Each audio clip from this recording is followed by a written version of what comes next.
So, for today's video guys, is maglilinis tayo ng tenga ni Dudoy Pogi. Ayan po siya.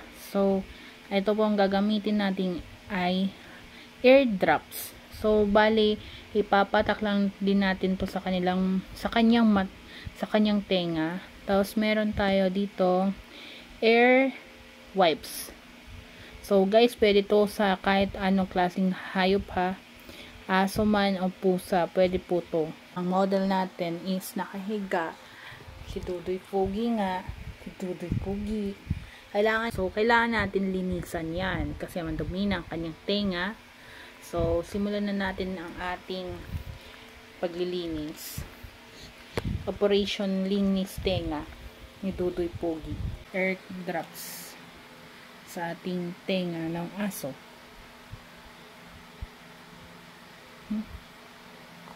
Kabila. Massage ang tenga di Dudoy.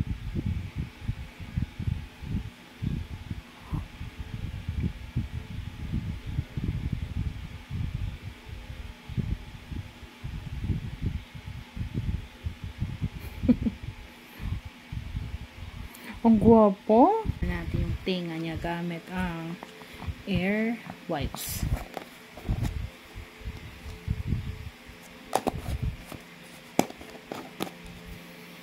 So, ganito ang mga pieces niya. Ganyan siya. Wet siya talaga. Kasi ear wipes.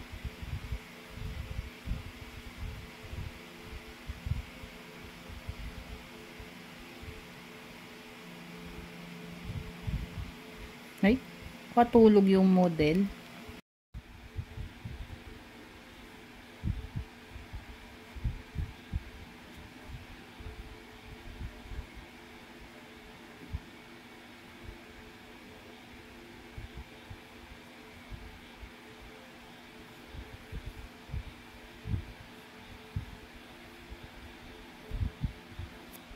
So, ito lang ang tuwa natin gawin. Wala masyado. Kasi linis lang natin ang dalawang tawel na to. So, sa kabilang tenga naman, pahigain ng model.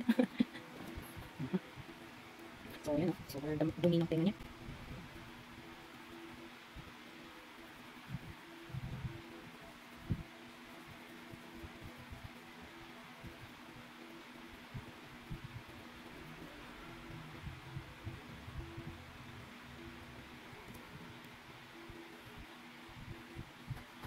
Yun na yung dumi na nakuha natin sa tenga ni Dudoy. Super dumi. So, nakikita ba siya? Hindi siya man siya nakikita. Pero sobrang dumi niya. So, pang dalawang towel naman ito. Pang dalawang wipes na ito.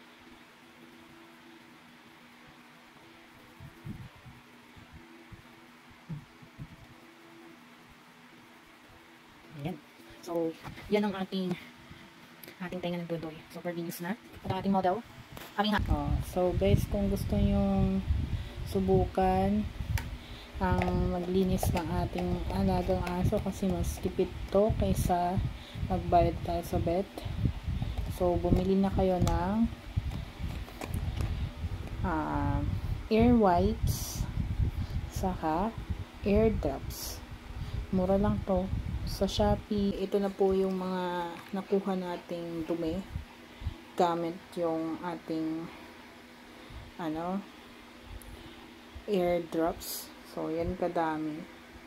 So, sana nagustuhan nyo tong ating video sa tutorial natin ngayon.